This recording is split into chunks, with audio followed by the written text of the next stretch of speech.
아버지와 나라는 주제로 말씀을 나눠보고자 합니다. 5월은 가정의 달이죠. 그래서 4주간 가정 회복을 위한 성경적인 관계가 무엇인지를 살펴보고자 합니다. 그래서 오늘은 아버지와 나라는 주제고요. 그다음에 다음 주 5월 10일은 나의 성경적인 나는 어떤 존재인가 또 그렇게 살펴보고자 합니다. 17일은 타인과의 관계, 이웃과의 관계에서 내가 어떤 존재인가. 31일은 교회와 나와의 관계. 그래서 4가지 관계를 우리가 성경 말씀을 통해서 그래서 그 5월 달은 이 가정에 대해서 또 나에 대해서 또 이웃과의 관계에 대해서 생각해보는 시간을 가졌으면 좋겠습니다. 먼저 우리가 사람과 관계를 정의하기 전에 먼저 알아야 할 것이 무엇이냐, 바로 내가 누구인가, 내가 어떤 존재인가를 아는 것이 중요합니다. 나 자신을 이해하려면 내가 존재하게 된 배경, 부모님을 이해해야 나를 객관적으로 볼 수 있는 시선이 생기게 됩니다. 왜냐하면 인간이 세상을 보는 시선을 부모님으로부터 배웠기 때문에 그렇습니다. 우리 기주가 축구를 좋아하고 축구를 잘하는 것은 아버지가 축구에 대한 관심이 있기 때문에 우리 기주가 자연스럽게 축구에 대해서 관심이 있는 것처럼 나에 대해서 이해하려면 내가 무엇을 좋아하고 무엇을 싫어하고 내가 어떤 성향인지를 알려면 나에게 이런 영향력을 가장 많이 끼친 것이 부모님이기 때문에 우리가 부모님을 이해해야지 올바른 나를 확인할 수가 있습니다. 그래서 오늘은 나를 존재하게 하신 아버지에 대해서 생각을 해보고자 하는데요. 우리에게는 두 아버지가 존재합니다. 내 육신을 있게 해준 윗사람, 육신의 아버지가 있고 인류를 시작하게 하신 하나님 아버지가 있습니다. 그래서 나를 스스로 생각할 때 아버지가 나를 대했던 기준으로 나를 생각하는 나가 있고요. 하나님이 나를 창조하신 의도대로 생각하는 나의 모습이 있습니다. 하나님 아버지가 나를 생각하시는 대로 내가 인식하고 살아가는 것은 창조의 의도대로 살아가게 되는 것이고요.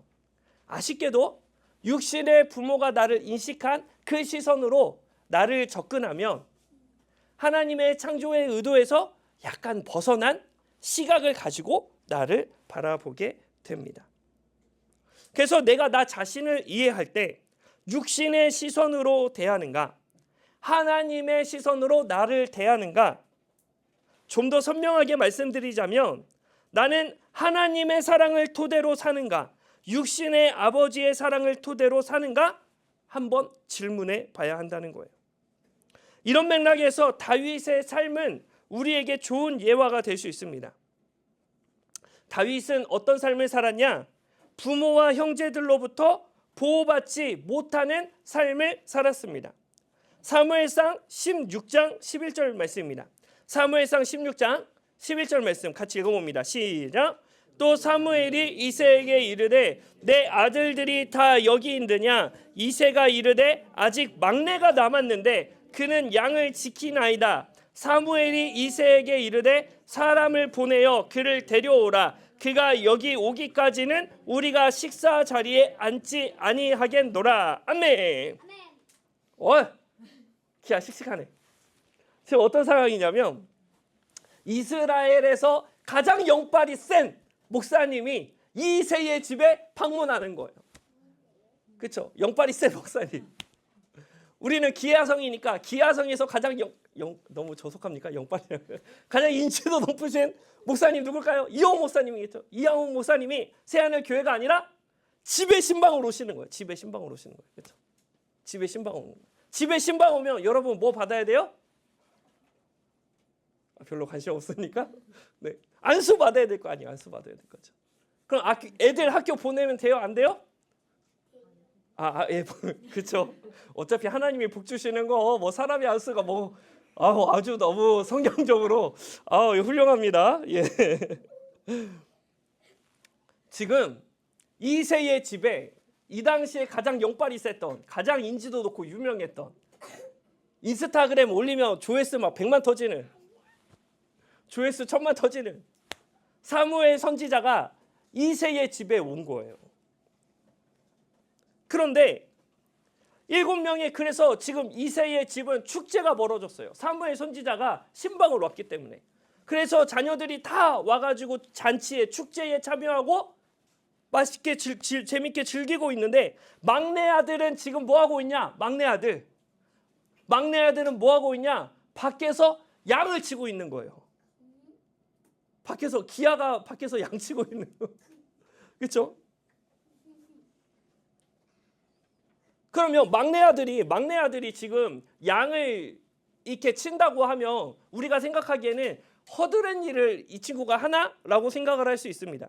근데 다윗의 간증을 우리가 한번 살펴봐야 되는데요. 사무엘상 17장 34절에서 35절입니다. 같이 읽어볼까요? 시작. 다윗이 사울에게 말하되 주의 종이 아버지의 양떼를 지킬 때에 사자나 곰이나 와서 양떼의 새끼를 물어가면 내가 따라가서 그것을 치고 그 입에서 새끼를 건져내었고, 그것이 일어나 나를 해하고자 하면 내가 그 수염을 잡고 그것을 쳐 죽였나이다. 아멘. 지금 다윗의 나이가 14살, 어리면 14살, 나이가 많으면 17살이거든요. 어린이 대원 가가지고 이렇게 사자 한번 수염 잡아봤어? 그치? 지금 저 나이 때 사자 수염 잡고 때리고 곰 수염 잡고 때리는 거예요. 그렇죠? 여러분, 이 일이 쉬운 일이에요? 어려운 일이에요? 어려운 일일 뿐만 아니라 위험한 일입니다. 위험한 일. 이런 위험한 일. 자녀가 7명 있어요. 자, 위험한 일이면은 누구를 시켜야 됩니까? 안 시켜야 되죠. 위험한 일을 시켜요. 알바생 그래야 됩니다. 전문적으로 일을 하시는 목자를 고용해야 돼요. 그렇죠? 근데 이새라는 아버지는 왜 막내 아들을 시켰을까요? 자, 사업하신 분들은 아시는데, 여러분 요새 최저 시급이 장난 아닙니다. 그렇죠? 네, 고용하는 게 쉬워요, 어려워요? 네, 쉽지 않은 거예요. 아니, 아무리 쉽지 않더라도 막내 아들, 제일 약한 막내 아들 시키면 돼요? 안 돼요? 안 되죠. 근데 이새라는 아버지는 어떻게 하는 거예요? 인건비가 아까워서 막내 아들을 사지로 몰아넣는 거예요. 가장 위험한 일을 지금 막내 아들 다윗을 시키고 있는 거예요. 그럼 우리가 이렇게 생각할 수 있습니다. 아우, 옛날 어르신들 뭐 원래 다 자식 안 귀하게 여기고 대충 막 그렇게 굴러서 키웠습니다. 그게 정상입니다. 라고 생각을 할 수 있어요. 근데 이새가 그런 사람이냐? 그렇지 않았습니다. 사무엘상 17장 17절에서 18절. 사무엘상 17장 17절에서 18절. 같이 읽어봅니다. 시작. 이새가 그의 아들 다윗에게 이르되 지금 내 형들을 위하여 이 볶은 곡식 한 에바와 이 떡 10덩이를 가지고 진영으로 속히 가서 내 형들에게 주고 이 치즈 10덩이를 가져다가 그들의 천부장에게 주고 내 형들의 안부를 살피고 증표를 가져오라. 아멘. 자기 형들이 지금 군대 입대했거든요. 지금 블레셋과 싸우는 전쟁 상황에 있었습니다. 그러니까 이새가 어떻게 해요?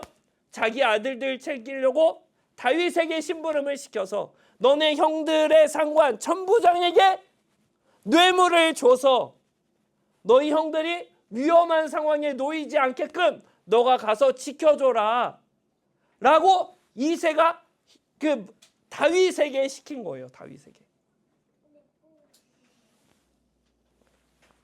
이건 막내 아들은 사지로 내몰면서, 그렇죠? 첫째, 둘째, 셋째들은 어떻게 하는 거예요? 뇌물을 써서라도 안위를 지키는 아주 왜곡된 성품을 가지고 있었다는 거예요. 그렇죠? 여러분, 형제 올 때 형제들이랑 같이 자라신 분들은 누구 엄마 누구 오빠에 되게 예민하시더라고요. 그렇죠? 보통 첫째 아들로 이렇게 부모의 관심과 사랑을 받기 위해서 호칭에 되게 예민하다고요. 그렇죠? 그러면 부모가 어찌됐든 마음이 쏠리든 안 쏠리든 공평하게 사랑하려고 애를 쓰잖아요. 표현하려고 애쓰잖아요. 그렇죠? 근데 이세진은 지금 그런 이 생각도 없는 거예요. 그렇죠? 자기 막내 아들은 곰이랑 사자랑 싸우게 하면서 자기 이 맏이나 첫째, 둘째, 셋째는 아주 극진히 아끼고 있는 거예요. 이런 환경에서 다윗이 살다 보니까 다윗이 뭐라고 고백하냐? 오늘 본문 말씀 시편 27편 10절 말씀 같이 읽어봅니다. 시작. 내 부모는 나를 버렸으나 야훼는 나를 영접하시리라. 아멘. 다윗은 물리적으로 부모가 있었지만 사실 자기는 나는 버림받은 존재다 라는 인식을 가지고 살아가는 거예요. 나는 비록 부모에게 버림받았지만 하나님이 나를 지켜주신다. 하나님이 나를 보호해 주신다 라는 마음으로 살아가고 있는 것입니다. 다윗은 눈에 보이는 육신의 아버지의 태도를 자신의 삶의 근거로 삼지 않았습니다. 오히려 창세전에 나를 선택하시고 나를 사랑하시고 나를 붙드시고 끝까지 인도해 주시는 그 하나님의 사랑을 자신의 삶의 토대로 삼았다는 거예요. 그래서 다윗은 다른 사람의 인정이나 평판에 휘둘리는 사람이 결코 아니었습니다. 실제로 다윗이 골리앗의 조롱을 듣고 이스라엘 군사들과 대화를 하는데요. 갑자기 그의 형 엘리압이 뭐라고 얘기하냐? 사무엘상 17장 28절 말씀 같이 읽어봅니다. 시작.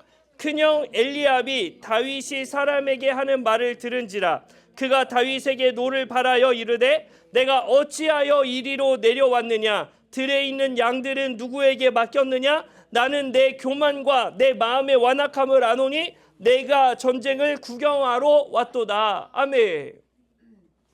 지금 다윗이 누가 심부름 시켜서 왔어요? 아버지 이새가 시켜서 왔어요. 근데 큰형 엘리압이 다윗을 보자마자 곧장 하는 소리가 뭐예요? 너는 들에 있는 양들이나 칠 것이지 양들은 어디다 맡기고 일로 왔냐? 너는 원래 교만했고 너는 마음이 원악해서 너 전쟁 구경하러 왔지? 라고 다윗을 완전히 폄하하는 거예요. 그렇죠? 모질게 대하고 있는 거예요. 그러면 다윗이 어떻게 반응해야 되냐? 형님 저 전쟁 구경하러 온 게 아니에요. 저 아빠가 시켜서 왔어요. 저 제가 먹을 거 지금 형님 갖다 줬잖아요. 그리고 형님 그 상관한테도 내가 갖다 줬다고요. 내가 이 일 하러 온 거예요. 라고 자신의 결백을 납득시켜야 되겠죠. 그런데 다윗이 어떻게 반응하냐? 사무엘상 17장 29절에서 30절 읽어봅니다. 시작. 다윗이 이르되 내가 무엇을 하였나이까? 어찌 이유가 없으리까? 하고 돌아서서 다른 사람을 향하여 전과 같이 말하며 백성이 전과 같이 대답하니라. 아멘.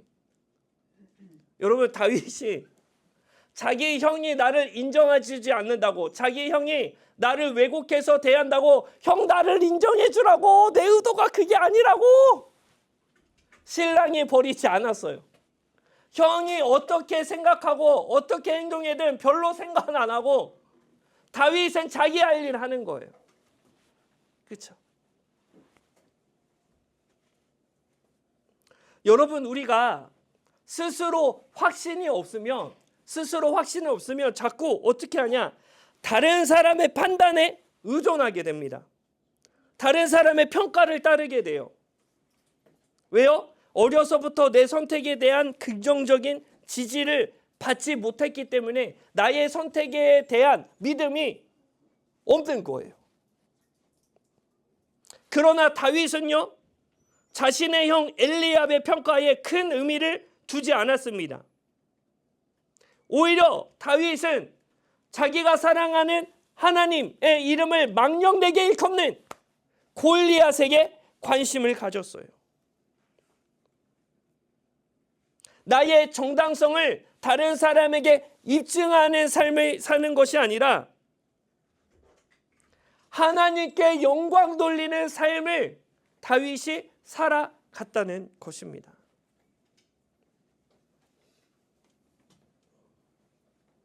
다윗은 자신을 이용하고 때로는 멸시하는 사람들의 인정과 사랑을 간구하지 않았습니다. 오히려 다윗은 창세전에 나를 선택하시고 나를 신실하게 이끄시는 하나님의 사랑에 반응하는 삶을 살았다는 것입니다.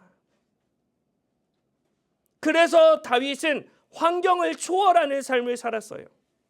사람들이 자기를 인정해주지 않아도, 부당한 대우를 한다 하더라도 위축되거나 그 사람들을 붙잡고 납득하고 인정받으려고 애쓰지 않았습니다.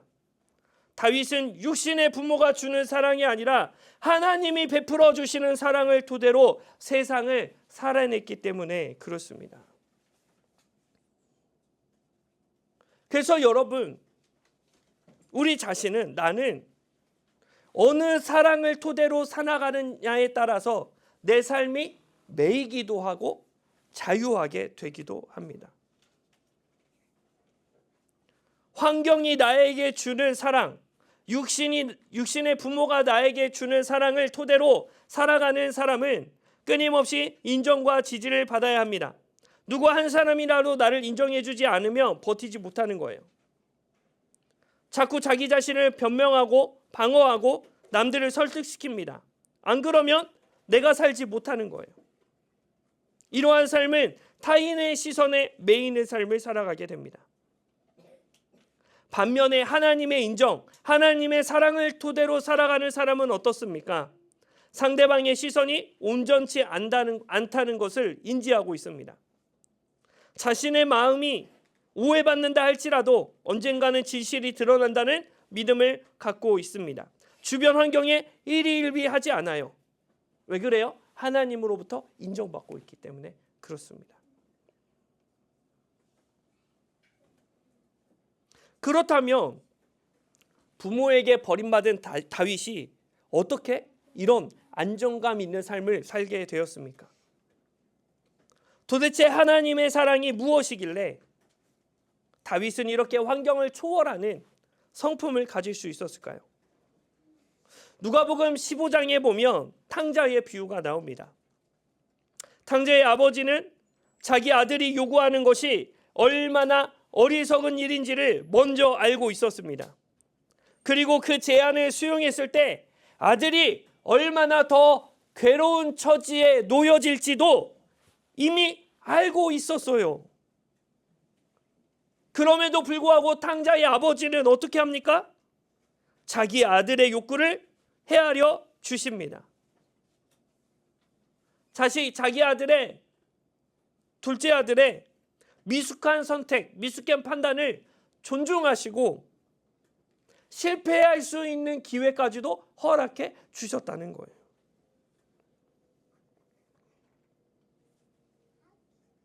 그렇게 탕자가 아버지의 재산을 가지고 정산받아서 떠났을 때에 아버지는 어떻게 반응합니까?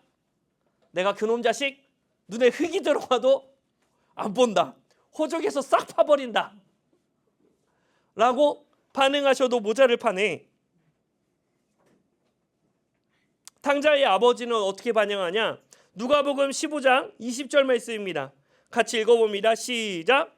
이에 일어나서 아버지께로 돌아가니라. 아직도 거리가 먼데 아버지가 그를 보고 측은히 여겨 달려가 목을 안고 입을 맞추니. 아멘. 아버지가 탕자를 어떻게 맞이합니까? 탕자가 아직 멀리 있을 때 아버지가 먼저 탕자를 알아봤다는 거예요. 여러분, 멀리 있는데 어떻게 아버지가 탕자를 먼저 알아봅니까? 아버지가 밖에서 기다리고 있었기 때문에 그래요. 탕자 입장에서는 자기 마을에 돌아가는 것이 아주 무겁습니다. 민망합니다. 부끄럽습니다. 그렇죠? 들어가기가 쉽지 않다고요. 그것까지도 아버지가 헤아리시고 계시는 거예요. 밖에 서서 기다리다가 멀리서 아들을 만나니까 먼저 달려오셔서 아버지가 둘째 아들을 안아주십니다. 그리고 아버지는 어떻게 반응하시냐? 누가복음 15장 23절에서 24절 같이 읽어봅니다. 시작. 그리고 살찐 송아지를 끌어다가 잡으라. 우리가 먹고 즐기자. 이 내 아들은 죽었다가 다시 살아났으며 내가 잃었다가 다시 얻었노라 하니 그들이 즐거워하더라. 아멘. 여러분, 재산 3분의 1을 다 날리고 빌털터리로 왔습니다. 아버지가 아들을 어떻게 맞이해야 할까요? 든든한 몽둥이를 하나 준비하고 아들아, 세상에 공짜는 없단다. 그렇지?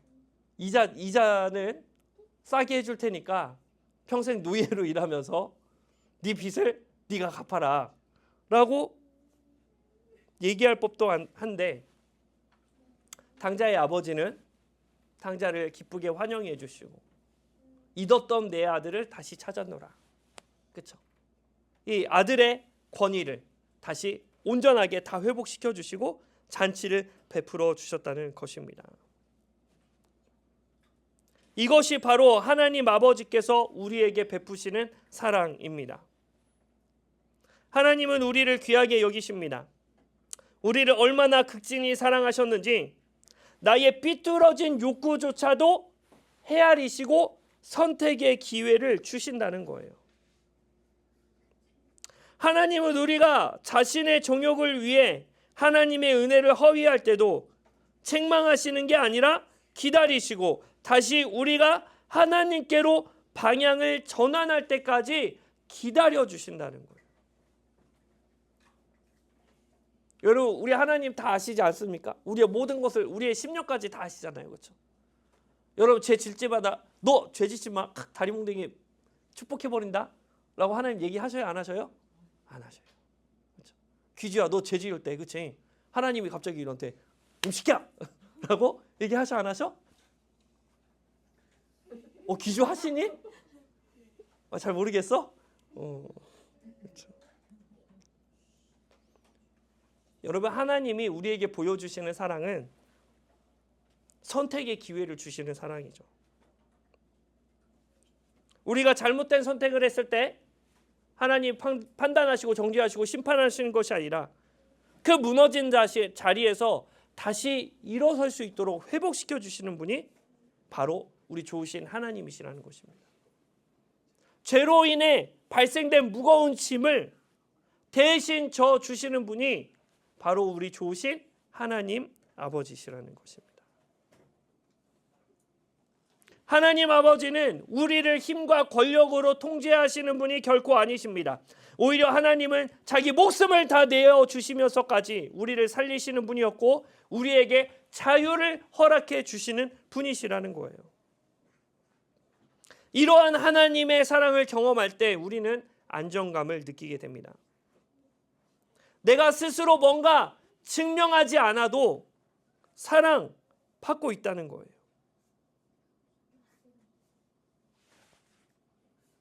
내가 뭔가를 노력하거나 이루거나 성공하지 않아도 하나님의 사랑은 변함이 없다는 것입니다. 이러한 사랑을 우리가 깊이 깨달을 때, 이 사랑 안에 우리가 머물 때 내가 스스로 내 삶이 조금 못나 보여도 용납되어지는 거예요. 사람들이 나를 오해하더라도 여유가 생기게 됩니다. 다른 사람의 허물이 보여도 내가 하나님 앞에 용납받았기 때문에 관대함이 흘러나오게 된다는 것입니다. 왜요? 하나님의 풍성한 은혜로 용납받은 경험이 있기 때문에 그렇습니다. 이것이 바로 진리 위에 서 있는 삶입니다. 하나님의 사랑을 토대로 살아내는 삶입니다. 사랑이라는 거예요. 이런 하나님의 사랑 위에 우리가 서 있지 않으면 자꾸 어떤 길로 빠지게 됩니까? 자꾸 나 자신을 왜곡된 시선으로 바라보기 시작합니다. 하나님의 평가보다 사람들의 평가가 더 두려워지게 돼요. 자기 자신을 완벽하게 꾸며보려고 합니다. 나보다 못한 사람을 보면 참지 못하게 됩니다. 그 사람의 허물을 내가 빨리 알려줘서 내가 너보다 더 나은 사람임을 증명하고자 합니다. 왜요? 하나님의 온전한 사랑 위에 서 있지 못하니까 자꾸 내가 뭔가를 해서 내가 더 나은 사람임을 증명해서 다른 사람한테 인정과 사랑을 받으려고 하기 때문에 그렇습니다. 이런 비진리 위에 내가 서 있으면 관계가 계속 왜곡되어지게 됩니다. 나 자신에 대한 불만은 점점 높아지고 사람들과의 관계가 어려워지게 되는 거예요.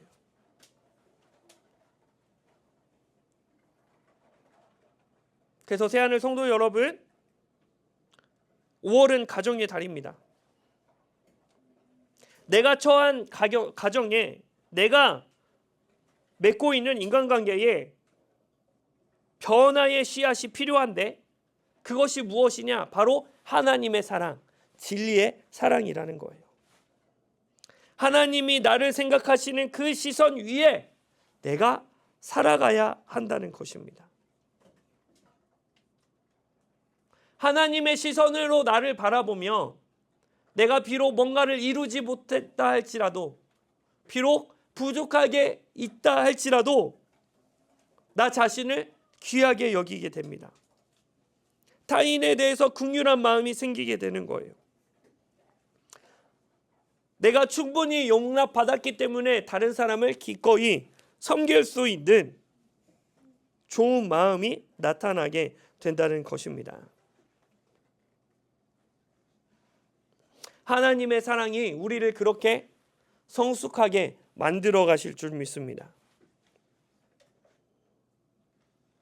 여러분, 우리가 어떤 육신의 부모 밑에서 자랐든 상관없습니다. 하나님의 사랑을 경험한다면, 하나님의 사랑을 깨달았다면 우리의 심령이 회복이 되어서 우리 마음에 생명력이 넘쳐서 하나님의 시선으로 다른 사람을 볼 수 있는 영적인 눈이 떠지기 때문에 그렇습니다. 그러므로 새하늘 성도 여러분, 우리가 어떠한 환경에 노출되었던지 괜찮습니다. 하나님이 나를 변함없이 사랑하시고 끝까지 사랑해 주셨기 때문에 그 사랑을 토대로 나 자신을 귀하게 여기시는 우리 새하늘 성도님들 되시기를 주님의 이름으로 축복합니다. 주의 이름으로 축복합니다. 우리 함께 이 찬양 하시면서 기도했으면 좋겠는데요. 자신이 가장 귀하게 여기셨던 예수 그리스도를 죽이면서까지 우리를 살려주셨습니다. 그것은 무엇이냐? 하나님이 우리를, 저와 여러분들을 극진하게 가장 귀하게 사랑하셨다는 거예요. 그것이 하나님 아버지의 사랑입니다. 그런데 우리는 육신의 옷을 입고 있기 때문에, 우리가 어려서 육신의 부모 밑에서 성장했기 때문에 하나님의 창조의 의도와 의도에 맞지 않는 왜곡된 시선들이 자꾸 우리를 인식하게 만든다는 거예요. 나를 하찮게 여기기도 하고요. 자꾸 다른 사람과 비교하면서 열등감에 시달리기도 합니다. 다른 사람의 평판에 민감해지기도 합니다. 그러나 여러분, 사람이 저와 여러분들에게 주는 관심과 사랑은 한계가 있습니다. 온전하지 않아요. 온전한 사랑은 하나님만이 부어주실 수 있습니다. 하나님만이 부어주실 수 있어요. 다윗이 나를 버린 것과 같은 육신의 부모를 바라보는 것이 아니라 하나님의 사랑을 바라봤을 때, 하나님과 하나님의 풍성한 사랑 안에 거하게 되었을 때 주변 환경에 흔들리는 인생이 아니라 자신의 사명에 집중하는, 하나님께 영광 돌리는 삶을 살아냈다는 거예요. 여러분, 우리가 우리의 삶을 돌아보시면서 내가 지금 구하고 있는 것은 무엇인지, 내가 찾았던 것은 무엇인지 점검해 보시면서 내가 주님을 구하기 원합니다. 주님을 찾기 원합니다. 하나님 은혜를 베풀어 주시옵소서. 우리 그런 간절한 마음으로 이 찬양 함께 고백하겠습니다. 우물가의 여인처럼, 우물가의 여인처럼 난 구했네. 헛되고 헛된 것들을, 헛되고 헛된 것들을. 그때 주님 하신 말씀, 그때 주님 하신 말씀, 내 세매와 내 세매와 생수를 마셔라. 우물가의 여인처럼, 우물가의 여인처럼 난 구했네. 헛되고 헛된 것들을, 헛되고 헛된 것들을. 그때 주님 하신 말씀, 그때 주님 하신 말씀, 내 세매와 내 세매와 생수를 마셔라. 오 주님 채우소서, 오 주님 채우소서. 나의 잔을 높이 듭니다. 나의 잔을 높이 듭니다. 하늘 양식, 하늘 양식 내게 채워주소서. 넘치도록 채워주소서. 오 주님 채우소서, 오 주님 채우소서. 나의 잔을 높이 듭니다. 잔을 높이 듭니다. 하늘 양식, 하늘 양식 내게 채워주소서. 넘치도록 채워주소서. 우물가의 여인, 우물가의 여인처럼 난 구했네. 헛되고 헛된 것들을. 그때 주님 하신 말씀, 그때 주님 하신 내 세매와 내 세매와 생수를 마셔라. 아멘. 오 주님 채우소서, 오 주님 채우소서. 나의 잔을, 나의 잔을 높이 듭니다. 하늘 양식, 하늘 양식 내게 채워주소서. 넘치도록 채워주소서. 오 주님 채우소서, 오 주님 나의 잔을 높이 듭니다. 나의 잔을 높이 듭니다. 하늘 양식, 양식 내게 채워주소서. 넘치도록 채워주소서. 오 주님 채우소서, 오 주님 채우소서. 나의 잔을 높이 듭니다. 높이 듭니다. 하늘 양식 내게 채워주소서. 넘치도록 채워주소서.